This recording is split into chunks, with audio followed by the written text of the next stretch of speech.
है सर, इसमें क्या है? Okay okay. अरे शर्मा जी, ये क्या? मेरे पिताजी कहते थे जिसका ग्लास खाली उसका जग खाली। हेलो सुनो, सर को ड्रिंक सर्व करो। थैंक यू मासी जी, थैंक यू। Enjoy yourself. या और बताओ कैसे चल रहा है काम? Mansi, happy birthday. Thank you. अच्छा, ये बताओ मानसी, आज तुम कितने साल की होगी? देखो, मेरे पिताजी कहते थे कि औरत से उसकी उम्र और आदमी से उसकी नहीं पूछी जाती। Enjoy yourself. अरे मानसी, अरे मैडम, केक काटना है या नहीं? कमाल के होस्ट हो तुम दोनों पति पत्नी। और ये अर्नव कहाँ है? एक्चुअली बस वो स्टडी रूम में कुछ अर्जेंट काम कर रहे हैं, उसे ख़त्म करते ही वो बस आते ही होंगे। Enjoy yourself.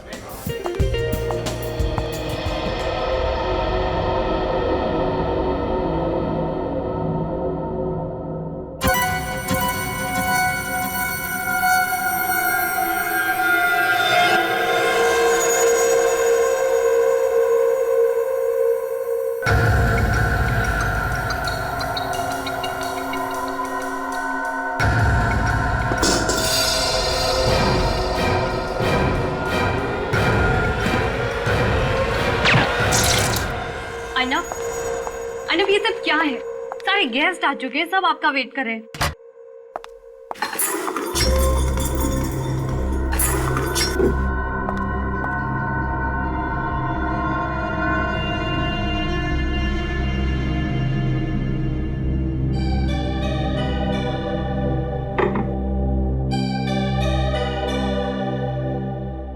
Arnav,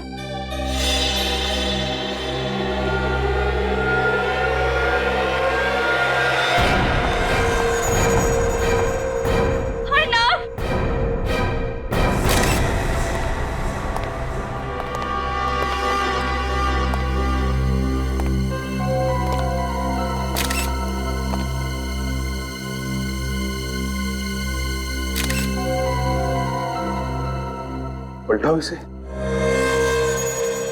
my God, अभिषेक बिल्कुल करीब से चेहरे पे गोली चलाई है। इसका चेहरा तो बिल्कुल बिगड़ गया है। सर, किसी ने भी गोली चलने की आवाज नहीं सुनी, साइलेंसर लगा के फायर किया गया है।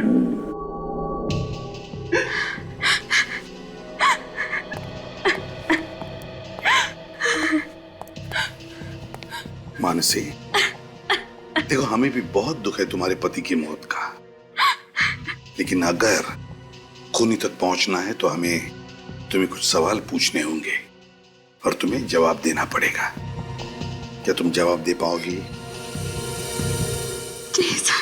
अच्छा मानसी, बताओ कौन कर सकता है ये? किसी पर शक है तुम्हें? नहीं सर, यहाँ तो सब अपने। अच्छा, क्या अर्नव की किसी के साथ कोई दुश्मनी थी? नहीं सर, उसकी किसी से कोई दुश्मनी नहीं थी। अच्छा, जब सब लोग हॉल में थे तो अर्नव यहाँ क्या कर रहे थे? वो मेरे साथ पार्टी में बाहर ही थे, पर अचानक उन्हें कुछ काम याद आ गया और वो यहाँ आ गए।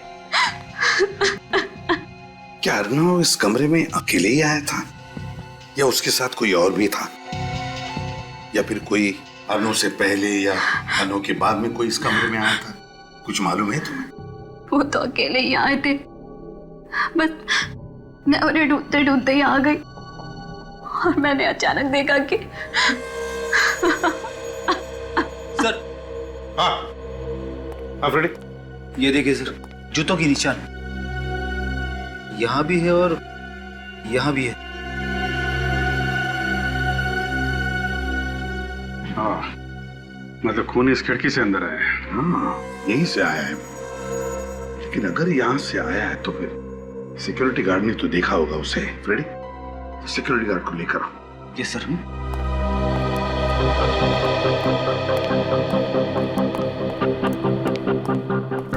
वॉचमैन,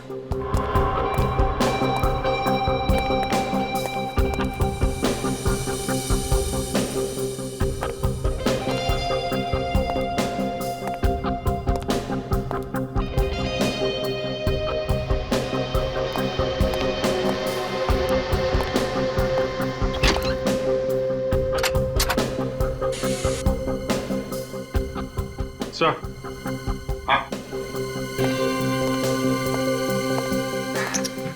तिजोरी खुली हुई है, चाबी लगी हुई है, अंदर कुछ कैश नहीं है और अंदर सिर्फ ये कपड़े जैसी कोई चीज है। क्या है ये? अरे ये तो पेंटिंग है अभिजीत, ये देखो, फटी हुई पेंटिंग। बड़ी अजीब बात है, तिजोरी खाली और उसमें सिर्फ एक फटी हुई पेंटिंग। चक्कर क्या है? मानसी एक बात बताओ, क्या तुम लोग अपनी तिजोरी में कुछ रखते नहीं थे क्या? नहीं सर, तिजोरी में तो हमेशा पैसे रहते हैं और चाबी भी अर्नव के पास रहती थी। ये खून पैसों के लिए तो नहीं किया है? हो सकता है। अच्छा इस पेंटिंग को देखो, क्या तुम इस पेंटिंग को पहचानती हो? नहीं सर, पर इस तरह की पेंटिंग खरीदना और बेचना अर्नव का बिजनेस था। अर्नव का बिजनेस था पेंटिंग्स खरीदना और बेचना? तो फिर ये पेंटिंग फटी हुई क्यों है? इस बारे में तो मुझे कुछ नहीं पता सर। सर, हाँ, ये मोबाइल बाहर पड़ा हुआ था। सर, ये फोन तो अर्नव का है। अर्नव का? देखो जरा। सलाम साहब। बताओ, क्या पार्टी में से किसी को भागते जाते हुए देखा? नहीं साहब, मैं तो सारा दिन गेट पे ही था। अच्छा कोई दूसरा रास्ता यहाँ से बाहर जाने का? नहीं साहब, दूसरा तो कोई रास्ता नहीं है यहाँ से बाहर जाने का। ठीक है, जाओ। अगर कोई दूसरा रास्ता नहीं है तो इसका मतलब है ये खूनी यहाँ से भागा नहीं है, बंगले के अंदर ही है, मेहमानों में घुल मिल गया है। बाहर जाओ और एक एक मेहमान की अच्छी तरह से तलाशी लो, देखो कुछ मिलता है क्या। सर इस फोन से आखिरी कॉल किसी तन्मय को किया गया था, मगर उसका फोन बंद आ रहा है। तन्मय? यस सर, मोबाइल कंपनी वालों को बोल दिया डिटेल्स निकालने के लिए।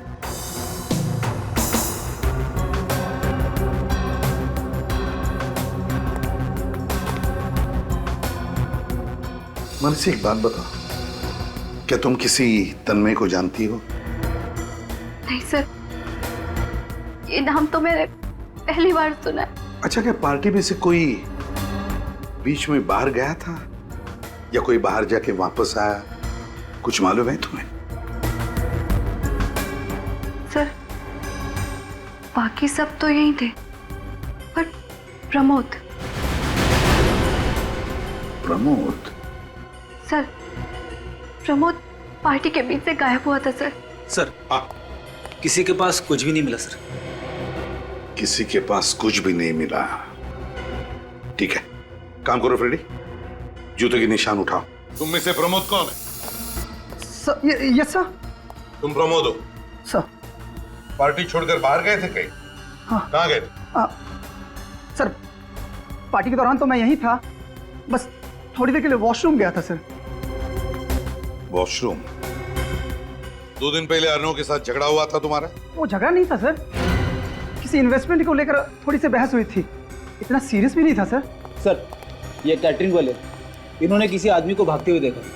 अच्छा, कौन था वो आदमी? दिखने में कैसा था? सब मैं ध्यान से देख नहीं पाया था, अंधेरा काफी था, बट चेहरे पे गॉगल्स लगाया हुआ था, टोपी पहना हुआ था, एंड करीबन इतना लंबा होगा, मुझसे थोड़ा सा लंबा। अभिजीत चलो चलो, इतनी छानबीन करने के बाद कुछ तो हाथ लगा। काम करो फ्रेडी, इसे लेकर जाओ और इससे स्केच बनवाओ, और फिर वो तिजोरी की चाबी, वो पेंटिंग, जूते के निशान और जगह जगह से उठाए गए उंगलियों के निशान, सब के सब जल्दी से जल्दी फोरेंसिक लैब भेज दो। भूखा बैठा है उधर साड़ून के।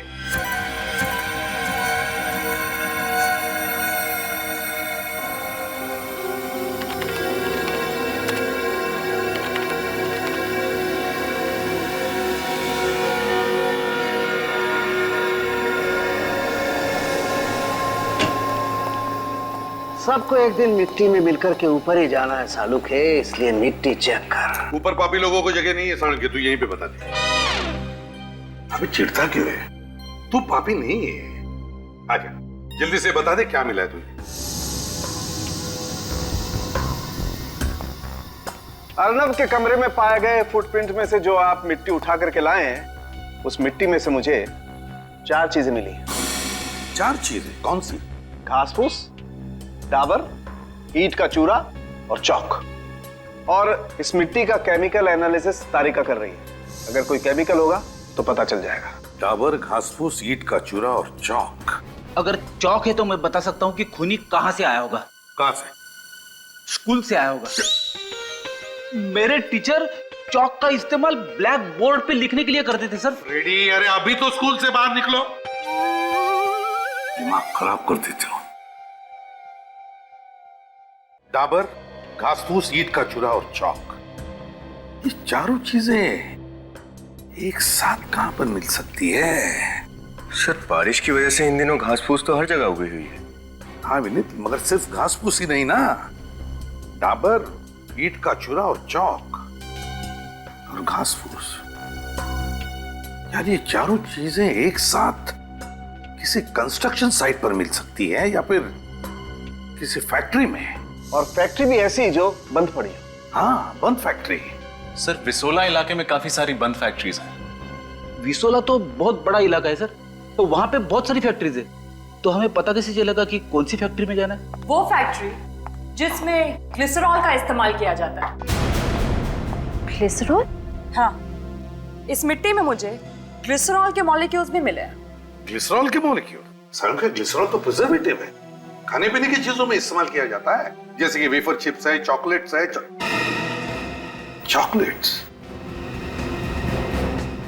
चॉकलेट्स और विसोला। विसोला में चॉकलेट्स की फैक्ट्रीज हैं। यस सर, उनमें से 4-5 फैक्ट्रीज बंद भी पड़ी। सचिन, विसोला जा और पता लगा। और इस तन्मय के बारे में क्या पता चला? सर उसका मोबाइल अभी बंद ही है। तन्मय को क्या लगता है मोबाइल बंद रखने से सीआईडी वालों को पता नहीं चलेगा कि वो कहां पर है? उसके घर परिवार दोस्तों से पता लगा उसके बारे में। पूरी कुंडली निकालो इस तन्मय की, पूरी कुंडली। Yes sir. और वो फटी हुई पेंटिंग किसी आर्ट एक्सपर्ट को दिखा। हो ना हो ये पेंटिंग ही हमें उस खूनी तक पहुंचाएगी।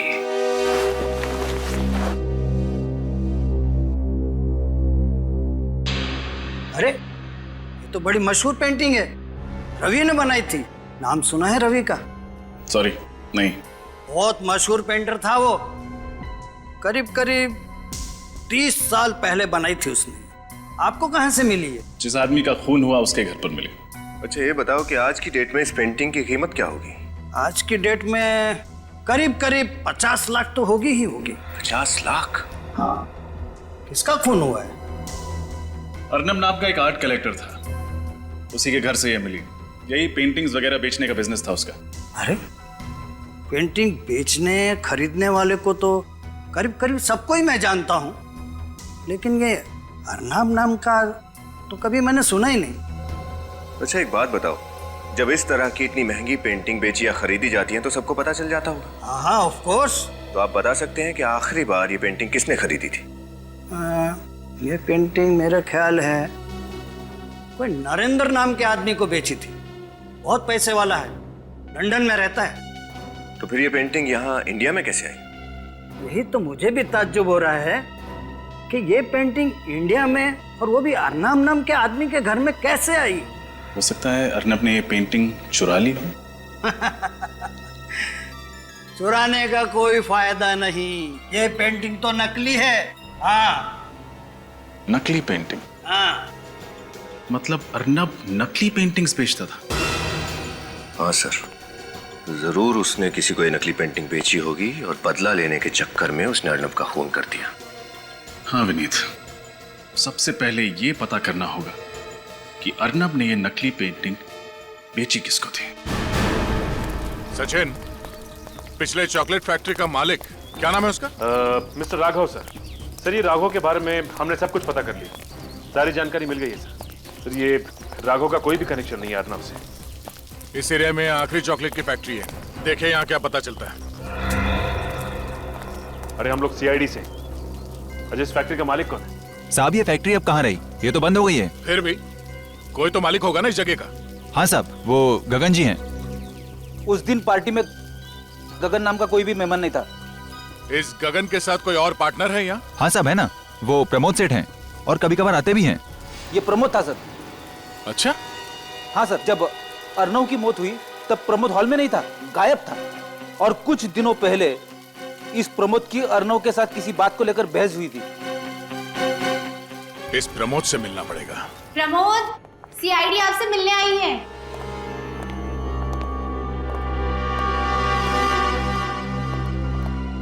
हमें आपसे कुछ पूछना है। देखिए, मुझे जो बताना था मैंने बता दिया है।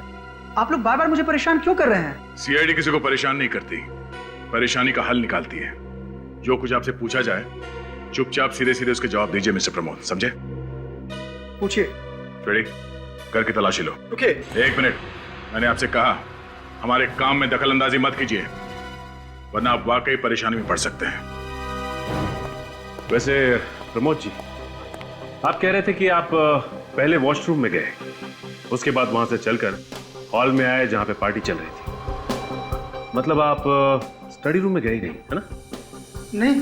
पक्का? पक्का। तो फिर आपके फुटप्रिंट्स स्टडी रूम में कैसे पाए गए? फुटप्रिंट्स? हाँ, फुटप्रिंट्स, पैरों के निशान स्टडी रूम में कैसे? सर, कमरे में से ये गन और ब्रीफकेस मिली है, और ब्रीफकेस में से पैसे। क्या कहना मिस्टर प्रमोद, क्या है ये सब? सर, मैं मानता हूं कि मैंने झूठ बोला। मैं वॉशरूम का बहाना करके अर्नब के स्टडी रूम तक गया था सर। मतलब आपको पहले से ही पता था कि अर्नव स्टडी रूम में? नहीं सर, मैं जब हॉल की तरफ जा रहा था तो खिड़की में मैंने अर्नब को देखा। और उसी खिड़की से तुम अंदर घुसे, उसे गोली मार दी और फिर चुपचाप वहां से बाहर निकल गए, क्यों? नहीं सर, मैंने अर्नब को नहीं मारा सर। तो फिर क्या करने गए थे उसके कमरे में तुम? हाँ? मैं तो ये पूछने गया था सर कि मुझे उसने नकली पेंटिंग क्यों बेची। तो उसने क्या कहा? जवाब ही नहीं था सर उसके पास, फ्रॉड कहीं का। उसके बाद मैंने उससे अपने पैसे मांग लिए सर। और उसने पैसे देने से इनकार कर दिया, है ना? हाँ सर, मैंने उससे धमकाया, पुलिस में जाने की बात की, कोर्ट में केस करने की बात कही, तब जाकर सर वो ढीला पड़ा। फिर उसने मुझे पैसे दिए और मैंने पेंटिंग वहीं फाड़ कर फेंक दिया सर, ताकि वो किसी और को धोखा ना दे सके। और फिर उसी खिड़की से तुम बाहर आए, बैग को जाके गाड़ी में रखा और पार्टी में आके शामिल हो गए। हाँ सर, मैंने अर्नब को नहीं मारा सर। मुझे मेरे पैसे मिल गए, मैं अर्नब को क्यों मारूंगा सर? इस अर्नब ने किसी और के साथ भी ऐसा ही फ्रॉड किया था? हाँ सर, फ्रॉड किया होगा, वो तो फ्रॉड ही था। और हाँ, जब मैं अर्नब के स्टडी रूम में घुस रहा था तो मैंने उसको फोन पर किसी से बात करते हुए सुना। तुम जानती नहीं हो मैं कौन हूं। मैं चाहूं तो तुम्हें किसी भी वक्त बर्बाद कर सकता हूं। इसलिए भलाई इसी में है कि तुम मुझे ब्लैकमेल करना बंद कर दो, समझी तुम? तुम्हारी कही हुई बात सच निकली तो तुम बच भी सकते हो, अगर झूठ है तो तुम्हें सीआईडी से कोई नहीं बचा सकता। सचिन, रिवॉल्वर को बैलिस्टिक में भेज दो। सर। आमिर, क्या रिपोर्ट है बैलिस्टिक का? सर, अर्नव को जो गोली लगी है वो प्रमोद की गन से नहीं चली। अच्छा सर, हो सकता है खूनी कोई और हो जो प्रमोद के कमरे से बाहर जाने के बाद कमरे के अंदर गया, उसने अर्नब को मारा और फिर पार्टी में शामिल हो गया। पार्टी में जो गेस्ट आए थे उनकी सारी डिटेल्स तो मंगवाए हैं ना? Yes sir. सर, किसी पर शक की कोई गुंजाइश नहीं है सिवाय तन्मय के। तन्मय खटक रहा है मुझे। इस तन्मय के मोबाइल फोन से उसके घर का पता चला? हाँ सर, मोबाइल कंपनी ने जो एड्रेस दिया था हम वहाँ गए भी थे, लेकिन वहाँ तन्मय नाम का कोई आदमी नहीं रहता। गलत एड्रेस, चालाकी कर रहा है। वो केटरिंग वाला लड़का भी कह रहा था ना कि उसने किसी को वहां से भागते हुए देखा। सर, कहीं आदमी तन्मय तो नहीं? ये तन्मय ही है, तन्मय ही है। वो ऐसे होगा कि जिस तरह से अर्नब ने प्रमोद को नकली पेंटिंग बेचकर फंसा दिया, उसी तरह से उसने तन्मय को भी नकली पेंटिंग बेचा। लेकिन जब प्रमोद को पता चला तो प्रमोद ने अपने पैसे उससे वापस लिए। लेकिन जब तन्मय अर्नब से पैसे वापस लेने गया तब अर्नब के पास पैसे ही नहीं थे। बस गुस्से में आकर तन्मय ने अर्नब को गोली मार दी। हाँ सर, उसका तो धंधा ही था सबको फंसाने का। और सर, ये प्रमोद कह रहा था कि जब वो अर्नव के कमरे में घुस रहा था तो उसने अर्नव को किसी से फोन पे झगड़ते हुए सुना। झगड़ते हुए? किसके साथ? सर, वो एक लड़की है, उसका नाम शीला है, उसका एड्रेस है हमारे पास। शीला? अच्छा, तो शीला से जाकर मिलो और उससे अच्छी तरह से पूछताछ करो, अच्छी तरह से। ये शीला ही हमें बताएगी कि ये तन्मय है कौन। शीला, शीला, शीला, शीला, सर,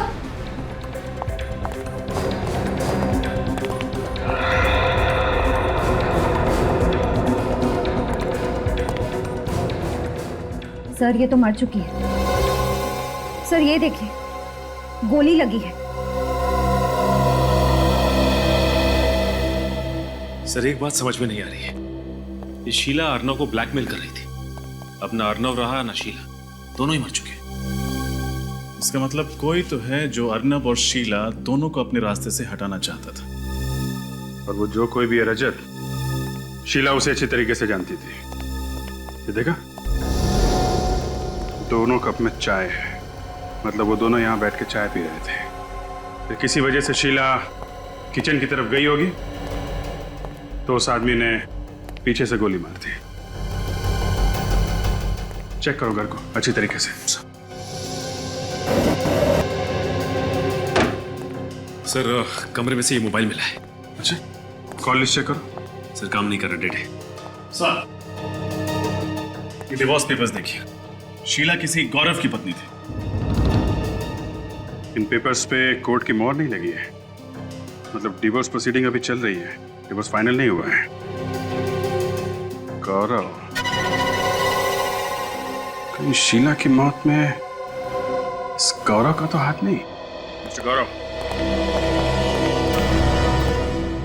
हम लोग सीआईडी से हैं। सीआईडी? जी कहिए। कहेंगे आप, पूछेंगे हम। सचिन रेडी, घर की तलाशी लो। बट मैंने किया क्या है? अपनी पत्नी का खून। क्या?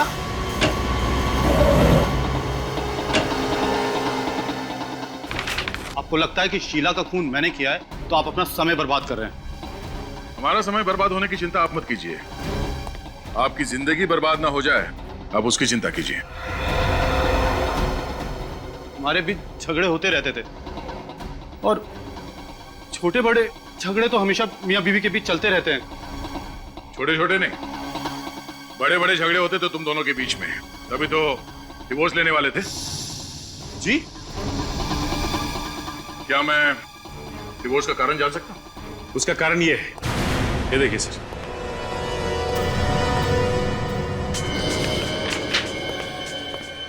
Dear Sheela, from Sumit, love letters, love cards. ये सब क्या है गौरव जी? शीला का किसी और से अफेयर था, वो किसी और से प्यार करती थी। पर हर पति को जिस तरह नाराजगी होती है, तुम्हें भी हुई, बल्कि तुम्हें नाराजगी नहीं हुई, तुम इस बात को बर्दाश्त नहीं कर पाए और तुमने शीला का खून कर दिया। ये बात सच नहीं। शुरू में मुझे नाराजगी हुई थी, फिर मैंने सोचा कि जब हमारी बनती नहीं तो साथ रहकर क्या फायदा। तो फिर ये कार्ड्स और लेटर्स कहां से आए? ये उस वक्त के हैं जब शीला का न्यू अफेयर हुआ था, तब वो यहीं रहती थी। कल रात कहां थे? कोलकाता। अभी 2 घंटे पहले की फ्लाइट से वापस आया हूँ। अगर आप चाहें तो मेरा बोर्डिंग पास और टिकट चेक कर सकते हैं। हम बाद में देख लेंगे। पहले ये बताइए कि क्या आप जानते थे कि आपकी पत्नी शीला अर्नब को जानती थी? अर्नब? ये नाम तो मैंने पहले कभी नहीं सुना। अच्छा, ये सुमित, इसका नाम तो सुना होगा, क्या जानते हैं आप इसके बारे में? सच कहूं, सुमित कौन था, कहां से आया, क्या करता था, मुझे कुछ नहीं पता। बट एक बात मैंने उसकी नोटिस की थी, वो 1 नंबर का फ्रॉड आदमी था। वो कैसे? सर, शीला से हमेशा झूठे झूठे वादे करता था कि हम अमेरिका में सेटल हो जाएंगे, अमेरिका में मेरा बिजनेस है, ये वो वगैरह वगैरह। बट मुझे कभी यकीन नहीं होता था। अमेरिका तो छोड़िए सर, उसके पास तो अमृतसर तक जाने के पैसे नहीं होते थे।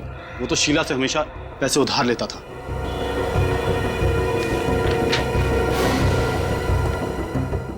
सुमित सच बोल रहा है या फिर ये गौरव? ये तो सुमित से पूछताछ करने के बाद ही पता चलेगा।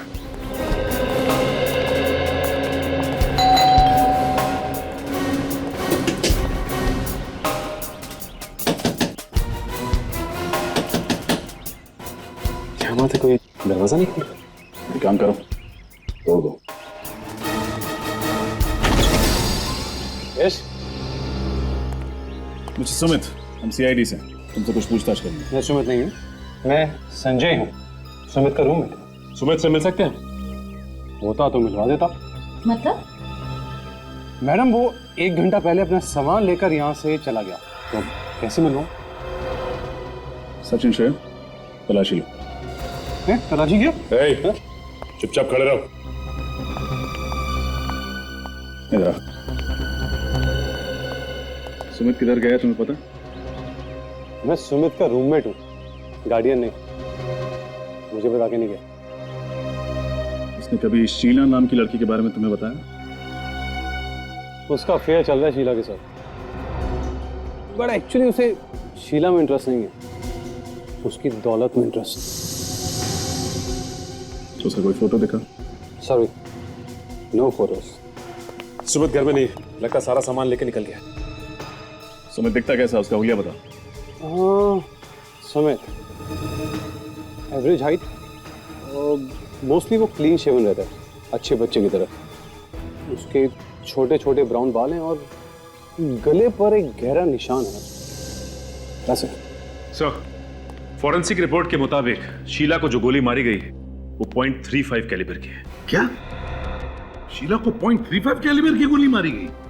शीला को .35 कैलिबर की गोली और अर्नब को .45 कैलिबर की, तो क्या इन दोनों के खून दो अलग अलग गन से हुए हैं? सर हो सकता है दोनों के कातिल ही अलग अलग हैं। रजत, ये भी तो हो सकता है कि कातिल एक और गन्स अलग अलग हो। बहुत बड़ा कंफ्यूजन है सर। एक तरफ अर्नव शीला को धमका रहा है कि वो उसे कंफ्यूज। एक मिनट जरा सोच ले दो। शीला के टेलीफोन की डिटेल जांचिए। हाँ सर, आखिर में शीला ने सुमित से बात की थी, पर सर चौंका देने वाली बात यह है कि सुमित का नंबर और तन्मय का नंबर एक ही है। मतलब सुमित और तन्मय एक ही आदमी है? ऐसा कैसे हो सकता है? अर्नव के घर पे केटरर ने जो तन्मय का हुलिया बताया था और सुमित के दोस्त ने जो सुमित का हुलिया बताया था, दोनों में जमीन आसमान का अंतर है। ये अर्नव और शीला के बीच में क्या कनेक्शन हो सकता है? सवाल तो बहुत है विनीत, लेकिन इसका जवाब वो तन्मय ही दे सकता है। तन्मय।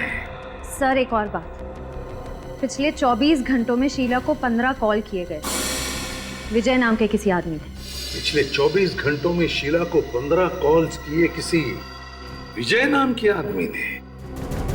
तो फिर इस विजय का पता लगा, उठा उसे। हो सकता है ये तन्मय का तीसरा रूप हो।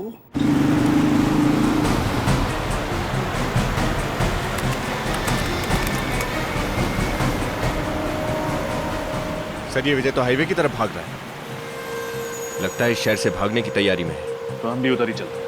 एक बार वो शहर से बाहर भाग गया तो उसे पकड़ पाना मुश्किल होगा। सर मुझे लगता है कि ये विजय और तन्मय एक ही आदमी है और दूसरे फोन से ऑपरेट कर रहा है। एसीपी साहब भी यही कह रहे थे। ये आदमी भेस बदलने में माहिर है, अपना मर्डर वेपन, अपनी गन भी बदलते रहता है, तो एक फोन नंबर बदलना उसके लिए कौन सा मुश्किल है? सर ये विजय रुक गया। कहां पे? यहां से करीब 1 किलोमीटर दूर। अभी देखता हूं उसे।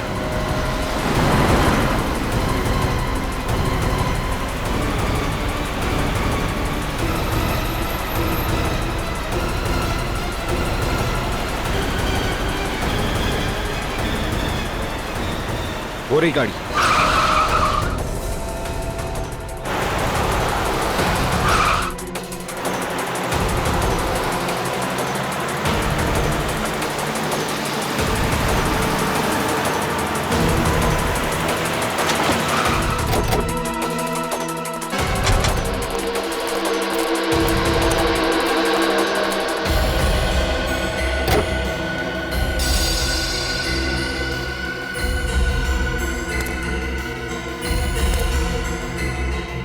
चाबी अंदर ही लटकी हुई। कोई आदमी नहीं।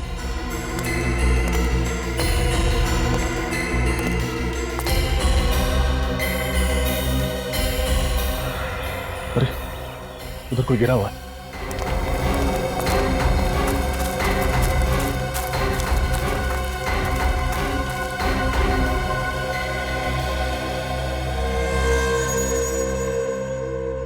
गोली लगी है सर।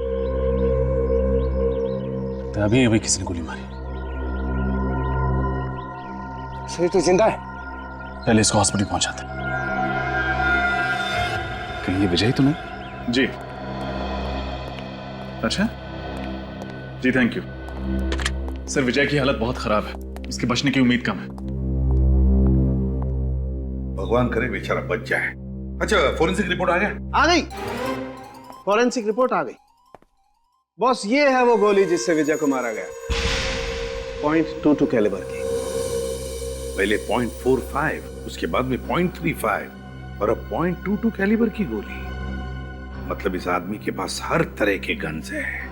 और वो अलग अलग मेकअप करके भी घूमता है सर। हर आदमी ऐसा मेकअप नहीं कर सकता जब तक उसे मेकअप के बारे में जानकारी ना हो। सर हो सकता है कोई आर्टिस्ट हो, स्टेज पे काम करता हो, या फिर कोई मेकअप आर्टिस्ट। बॉस, मुझे एक बात और पता चली। तो इतनी देर से चुप क्यों बैठा सालू के? अरे यार, थोड़ा नम्रता से काम लेना चाहिए अगर कोई मदद करे तो। हमेशा घोड़े पर सवार रहना ठीक नहीं है। अच्छा तू बता, जल्दी बता चल। विजय के कपड़ों पर से मुझे एक बाल मिला है जो विजय का नहीं। खूनी का होगा। डीएनए किया बाल का? नहीं यार, तो फिर फटाफट कर सालू के, हमारे पास वक्त नहीं है और हमारे रिकॉर्ड में भी मैच करके देखो। Okay okay. रजत, ये विजय और शीला, मुझे लगता है इन दोनों के बीच में कोई ना कोई कनेक्शन है, कोई ना कोई कनेक्शन है। इनके फोन रिकॉर्ड चेक किए? Yes sir. हाँ, लेकिन विजय और शीला के बीच में दूर दूर तक कोई कनेक्शन नहीं। सर।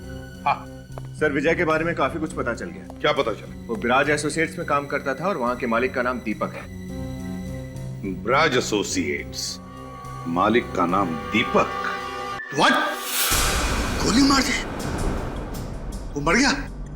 मरा नहीं है, जिंदा है, हॉस्पिटल में है।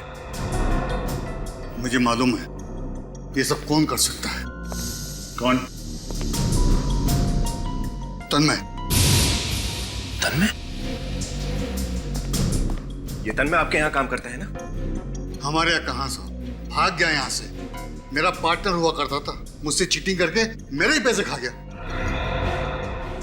तन्मय ने पैसे आपके खाए, ये विजय कहां से बीच में आ गया? उसकी क्या दुश्मनी थी तन्मय से? सर, मैंने ही विजय को तन्मय के पीछे लगाया था, पैसों की वसूली करने के लिए। अच्छा ये बताइए, विजय शीला को कैसे जानता था? सर, इसी बीच उसने अपना नाम बदलकर तन्मय से सुमित कर लिया और विजय को पता चल गया कि शीला से उसका अफेयर चल रहा है। बस तब से उसे जानता होगा। सर सच सच बताइए दीपक जी, बात क्या है? सर, विजय ने शीला को फोन करके बताया कि ये सुमित नहीं, असल में तन्मय है। तन्मय दिखता कैसा है? मैं आपको उसका फोटो दिखाता हूँ सर। ये रहा सर।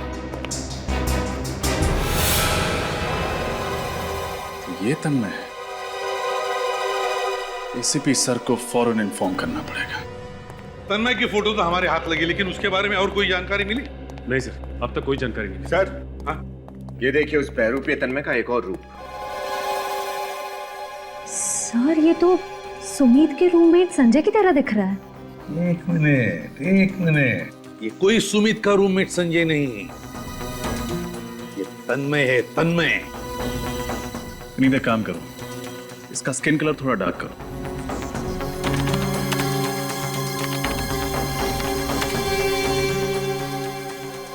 अब इसके बाल ठीक करो, इसके स्पाइक्स हटा दो।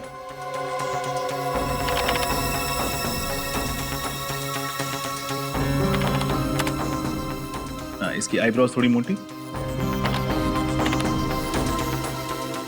अब इसको एक मूंछ दे दो। ये देखिए सर, अब ये हूबहू अर्नब की पार्टी की केटरिंग वाला लग रहा।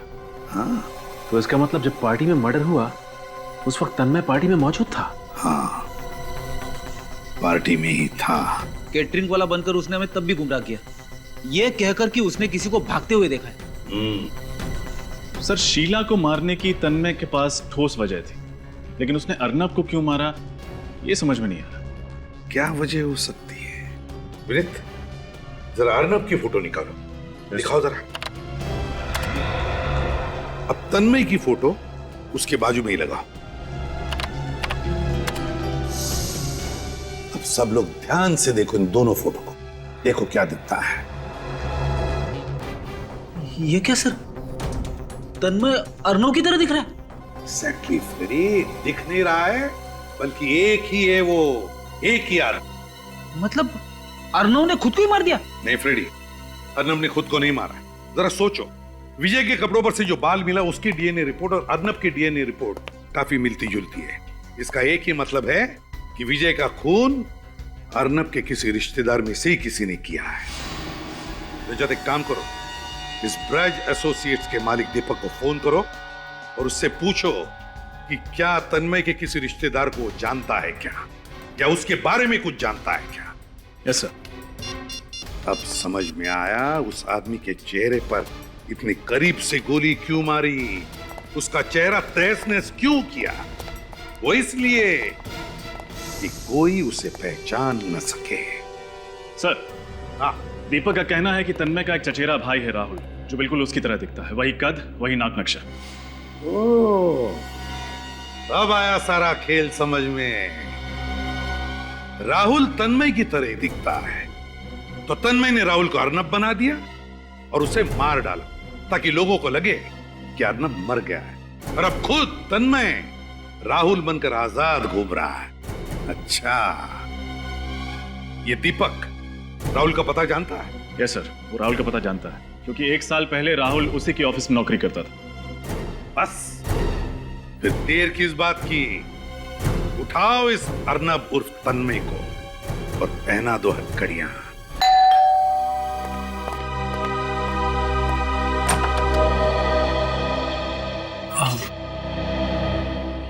जी, किससे मिलना है आपको? हम लोग सीआईडी से हैं। आप मिस्टर तन्मय? जी नहीं, मैं तो राहुल हूँ। अच्छा, एक्चुअली हमें तन्मय से मिलना है, जरा बुलाइए उसे। तन्मय यहाँ नहीं है, मैं अकेला रहता हूँ यहाँ पर। देखिए, हमें पक्की इंफॉर्मेशन मिली है, इस वक्त तन्मय यहीं पे है। आपको मेरी बात पे यकीन नहीं है ना? आप घर की तलाशी ले सकते हैं।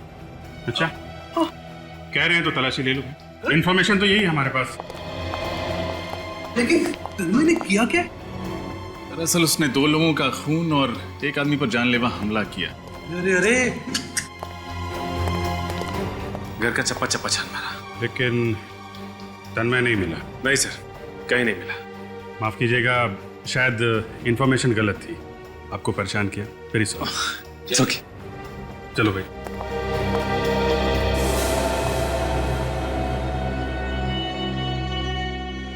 लगते तो यही है। हाँ सर, बुरा मत मानिएगा, अब कहीं आप ही तन्मय तो नहीं है? ये आप क्या कह रहे हैं? आपकी शक्ल तन्मय से काफी मिलती जुलती है। वो एक्चुअली हम लोग कजन है ना, तो अच्छा, आपको अगर मेरी बात पे यकीन नहीं है तो ये लीजिए, मेरा ड्राइविंग लाइसेंस चेक कर लीजिए, या मेरा पैन कार्ड या पासपोर्ट। आप चाहे तो मेरा डीएनए टेस्ट करा सकते हैं। नहीं, उसकी कोई जरूरत नहीं है। एक्चुअली आपकी शक्ल बिल्कुल मिल रही थी, इसलिए सॉरी आपको डिस्टर्ब किया, वेरी सॉरी। है ओके।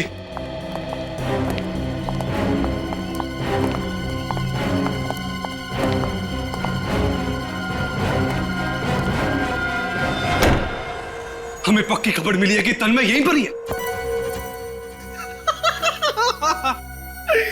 ढूंढते रह जाओगे सबके सब, क्योंकि राहुल को तो मैं मार चुका हूं, और सारे documents, driving licence, PAN card, passport, hospital details अब मेरे हो चुके हैं। तन्मय अभी एग्जिस्ट ही नहीं करता, इसलिए मेरे खिलाफ कोई सबूत ही नहीं है। और कोई मेरा कुछ भी नहीं बिगाड़ सकता।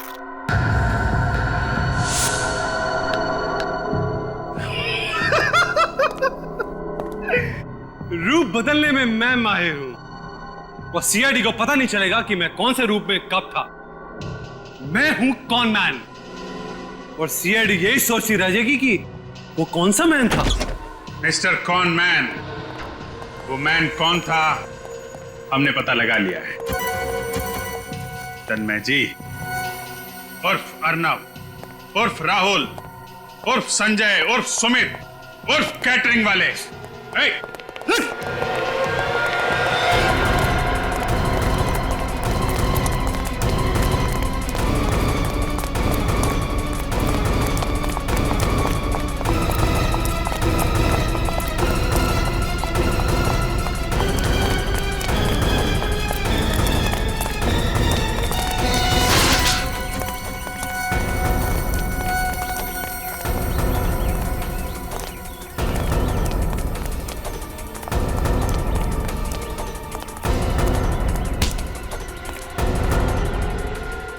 बहुत भाग लिया।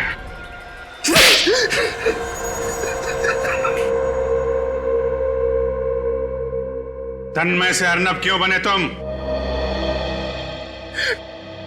दौलत के लिए, मेरे मानसी की करोड़ों की दौलत के लिए अर्नब बनकर उससे शादी की। और सुमित, सुमित क्यों बने तुम? मैं सुमित बनकर शीला की जिंदगी में आया, उसे प्यार का झूठा नाटक किया, क्योंकि मैं जानता था कि उससे डिवोर्स के बाद अपने पति से ढेर सारी दौलत मिलने वाली है। लेकिन जब तुम्हारे एक्स बिजनेस पार्टनर मिस्टर दीपक ने तुम्हारी पोल खोलने के लिए विजय को तुम्हारे पीछे लगाया, तब तुम्हें खतरा महसूस हुआ। हाँ, विजय को पता लग गया था कि मैं ही अर्नब हूं। उसने शीला को फोन करके मेरी धोरी जिंदगी के बारे में बताया। अर्नब का मरना अभी जरूरी था और मैंने खुद अपनी ही मौत का प्लान बनाया। और उसके लिए तुमने अपने भाई राहुल को बलि का बकरा बनाया, जो हूबहू तुम्हारी तरह दिखता था। उसकी लाश को अर्नब बना के वहां रख दिया। हाँ, मेरे पास कोई और चारा नहीं था। और बड़ी ही चालाकी से केटरिंग वाले बनकर उस पार्टी से भाग गए। और सुमित का रूममेट संजय बनकर तुमने हमें फिर से झांसा दिया। हाँ, मुजरिम चाहे कितने ही भेष बदल ले, कानून उसके चेहरे से नकाब उतार ही लेता है। दौलत के लालच में तुम खून पे खून करते गए, अपने भाई तक को नहीं छोड़ा। तुम्हें तो फांसी ही होगी।